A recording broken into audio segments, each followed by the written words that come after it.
लेसुए का अचार, गोंदा का अचार। इधर चलता है गोंदा का अचार, लेसुए का।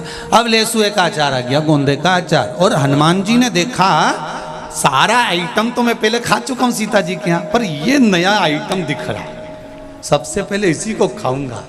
और हनुमान जी ने बस रोटी का टुकड़ा तोड़ा और उन्होंने गोंदे के अचार में लगाया। जैसे ही वह लेसुआ के अचार में, गोंदा के अचार में जैसे ही रोटी का टुकड़ा लगाया, लेसुए की गुठली उचक गई। अब वो गुठली जाती राम जी की थाली में, तो हनुमान जी उठ पड़े, जय जय श्री राम। और जो गुठली पकड़ी और पकड़ के जो थाली के पास गिरे, तो पूंछ से थाली तर सारे बंदर उन्हीं को देख रहे थे। ऐसे खाना है। अब एक कूदा उधर से इधर, इधर का कूदे उधर, उधर का कूदे उधर, उधर का कूदे उधर। सीता जी और उर्मिला जी हाथ माथे पे लगाई। राम जी बोले हम कल खा लेंगे, अब इनको खा लेने दो।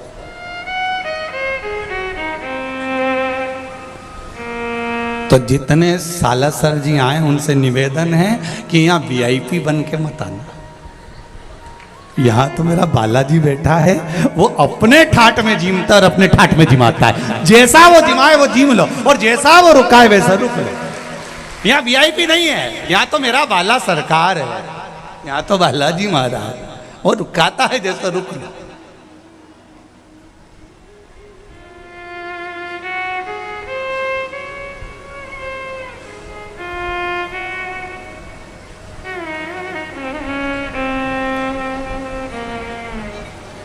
कई साल से राजकुमार जी जायसवाल कई साल से लगे थे सुराना जी।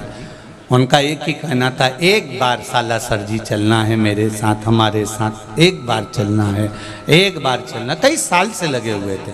बाबा की कुछ कृपा थी, आपका परिवार कथा का आनंद लिया, रुकना हुआ यहाँ भी वहाँ भी, दोनों जगह का अलमस्त आनंद। 5 दिन हैं, भक्ति के हैं, भजन के हैं। ज़्यादा से ज़्यादा समय तो हम लोग पाठ और पूजन में लगे रहते हैं। जितनी बार भी आप पूछिएगा मंदिर के आदरणीय पुजारी जी से, मिट्टू जी से, तो आप जितनी बार भी पूजेंगे हम अंदर पाठ नहीं रहते। जितना बन सकता है उतना पाठ कर लेते हैं, स्मरण कर लेते हैं। आए हैं तो भजन कर। बड़ी मुश्किल से तो तीर्थ मिलता है, और उस तीर्थ में भी अगर भजन नहीं हो पाया तो जीवन व्यर्थ है। बड़ी मुश्किल से मिलता है। और ये सालासर धाम तो मेरे मोहनदास जी महाराज परम पूज्य 1008 संत श्री मोहनदास जी महाराज की तपोस्थली है, जहाँ के कण कण में बैठकर उन्होंने हनुमान को ढूंढा है। सेवा का अगर कोई क्रम सीखना है तो संत श्री मोहनदास जी महाराज जी से सीखो। छोटी सी अवस्था में उनके पिताजी कहते हैं कि तुम्हारी बहन के यहाँ पर बच्चे छोटे और कोई भी नहीं है, जाओ मोहन तुम कानी बाई के साथ में चले जाओ और उनके परिवार का स्मरण कर कर उनकी देखरेख करना, जाओ। और बहन भी हो तो कानी बाई जैसी, जो अपने मोहन के लिए लड़की ढूंढती है कि मेरे भाई का विवाह करना, मेरे भाई की शादी करना। पर तप बल मोहनदास जी का कितना प्रबल होगा। बहन ने शादी भी पक्की कर दी, संबंध भी जोड़ दिया, पर मोहनदास जी कहते हैं जीजी मेरी शादी मत कर भाई, मैं शादी नहीं करूंगा, मेरा हनुमान जी में रुचि है, मैं नहीं विवाह करूंगा। नहीं, मैंने तो पक्का कर दिया, आज रकम जाएगी, आज साड़ी जाएगी, आभूषण जाएंगे। और कानी बाई ने बुलाया खवास को, गांव के विद्वानों को, और सामान देकर भेज दिया कि उस गांव में चले जाओ। तो मोहनदास जी बोलते हैं किसके लिए सामान भेज रही, वो तो मर गई, जो मुझसे शादी करने वाली थी उसकी तो अर्थी उठ रही। अरे क्यों आप शब्द बोलता है मोहन, क्यों आप शब्द बोलता है? कानी बाई बोली ऐसे शब्द नहीं बोलना चाहिए, जिससे तेरी शादी हो रही है तू कह रहा है कि वो मर गई। हाँ मालूम पड़ा इसे अब शब्द क्यों बोल रहा है मोहन। नहीं मानी कानी बाई, भेज दिया खवास को और सबको सामान लेकर। मालूम पड़ा कि जिससे शादी हो रही थी उसकी तो अर्थी निकल रही थी। कानी बाई ने अपने भाई से पूछा, वीरा तेरे को कैसे मालूम पड़ा रे? ए वीरा तुझे मालूम कैसे पड़ा कि जिससे तेरा विवाह हो रहा है वो चले गई?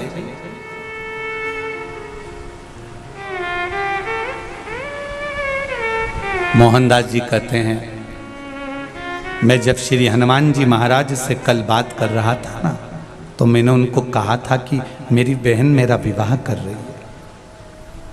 तो हनुमान जी बहुत तेज ठाका लगाकर हंस दिए, बहुत तेज ठाका लगाकर हंसे।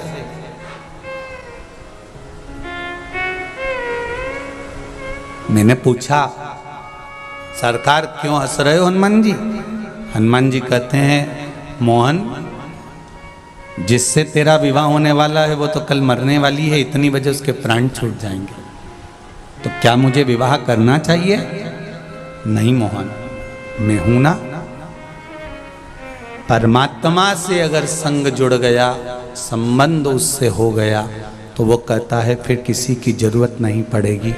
तेरी जन्म के समय पर माता के स्तनों में दूध मैंने दिया है, तो मरने के समय पर अग्नि और कफन भी मैं दूंगा। तू क्यों चिंता करता है? टेंशन लेने की जरूरत नहीं है। तू तो भजन कर, स्मरण कर। एक बार अगर विश्वास पक्का है और विश्वास का बल पक्का है, तो वो परमात्मा तुम्हारे सम्मुख में प्रकट होगा, ये निश्चित है। तुम दृढ़ी तो हो जाओ, तुम विश्वास में पक्के तो हो जाओ, तुम शिव की भक्ति में पक्के तो हो जाओ, तुम राम और कृष्ण की भक्ति में, हनुमान की भक्ति में पक्के तो हो जाओ, तुम जिसका भजन करते हो उसकी भक्ति में पक्के हो जाओ। हम ये नहीं कहते कि तुम शंकर का भजन करो, आप तो जिससे तुम्हारी अच्छी बने, जिससे तुम्हारी अच्छी पटे, उसको पटा लो।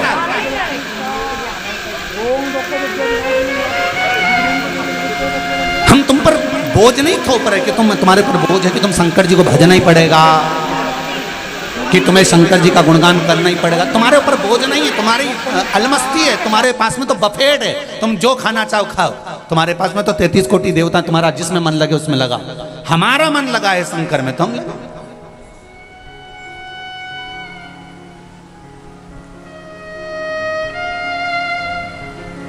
दिल में तो वो छुपा है, भले वो जिह्वा पर। आज एक जायसवाल भवन में आए थे वो महाराज, उनकी आंख में, दोनों पति पत्नी की आंख में आंसू थे और बड़े खुशी भी थी। रो भी रहे थे और हंस भी रहे थे, मुस्कुरा भी रहे हैं और रो भी रहे हैं, आंख में अश्रु भरा हुआ है।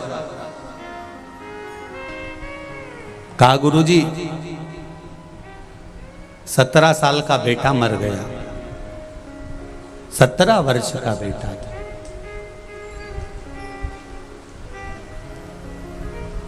पत्नी का रजोधर्म बंद, 17 साल का युवान के युवान बेटा चले जाए, उस माता पिता की दशा क्या होगी जरा विचार करिएगा। बेटा चले गया, गुरुजी डॉक्टर को फिर दिखाया, कहा संतान के योग नहीं, रजोधर्म नहीं, एमसी प्रेड नहीं, संतान मुश्किल, भूतो ना भविष्यते। उनकी पत्नी ने सीहोर की कथा सुन ली थी, जिसमें कोई 22 साल का लड़का मर गया था और वो कुबेरेश्वर धाम में कथा सुनकर कह कर गई थी कि मेरे को वही लड़का वापस चाहिए।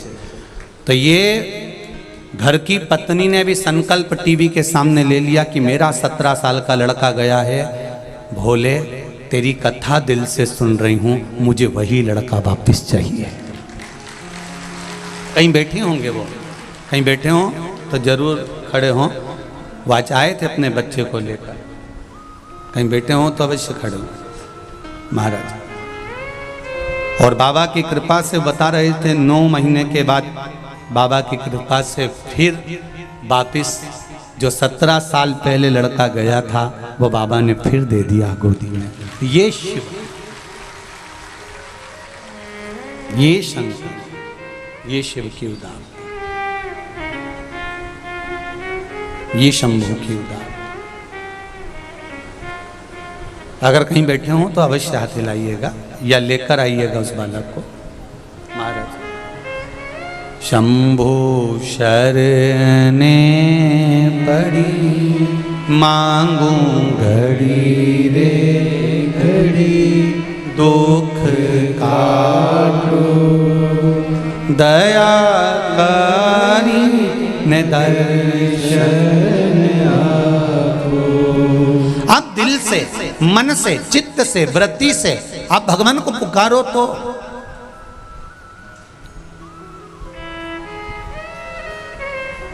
और जब आप हृदय से दिल से भगवान को पुकारोगे तो वो सुनता जरूर है, ये निश्चित है। आपका विश्वास, आपकी दृढ़ता, आपका भरोसा प्रबल है।